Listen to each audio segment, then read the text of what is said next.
The Green Grok is back in New York City to talk about urban trees and blights that have decimated the urban landscape throughout the U.S. We're standing just above Riverside Park. Riverside Park runs north to south parallel to Central Park. On one end is Riverside Drive and on the other end is the Hudson River. And if you come over here and look way over in the distance, you'll see the river and on the other side of it, the state of New Jersey. Walking around the park, we found trees being cut down right and left. We want to find out why. This right here used to be a beautiful old tree. The Parks Department came by a couple of weeks ago and cut it down. Another one over there, another one over there, all over the place. What kind of trees are being cut down? It didn't take us long to find out. The trees that are being cut down are elm trees. Why? Because of Dutch elm disease. These trees are getting infected by a fungus that's transmitted by beetles. Trees have no defense from it. Dutch elm disease first came to the U.S. in the 1930s, and it really began to decimate American forests and urban landscapes in the 1950s and 1960s. Cities like New Haven, which was called the Elm City, has virtually no elm trees. There are lots of cities, lots of streets throughout the U.S. that are called Elm Street that don't have elm trees on them because of Dutch elm disease. This is a beautiful old elm tree that hasn't been infected yet. Maybe the Parks Department could save it. Trees like this are an incredible asset to a city like New York. They provide shade for these kids who want to play in this playground over here and for people just sitting around in the park and trying to keep the temperature down in a hot city.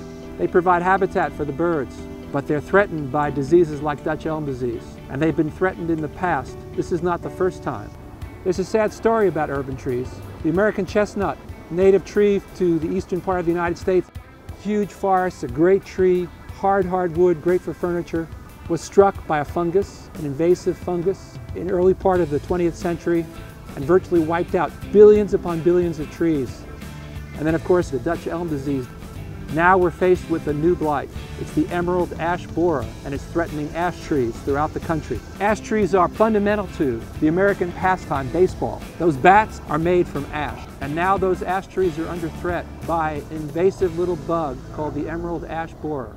So what's occurring? Well, city planners fall in love with trees. People tend to like uniformity, so they design these parks and thoroughfares around groves and groves of a single type of tree, like the elm tree, like the ash. And what happens is a single disease comes along and wipes out that great plan. There's another way of doing this that goes for diversity instead of uniformity, instead of a monoculture, a diverse culture of different kinds of trees, and leaves us with a much more robust and resilient ecosystem. Diseases are inevitable, but if we have a robust and diverse ecosystems, those diseases will not wipe out the entire landscape.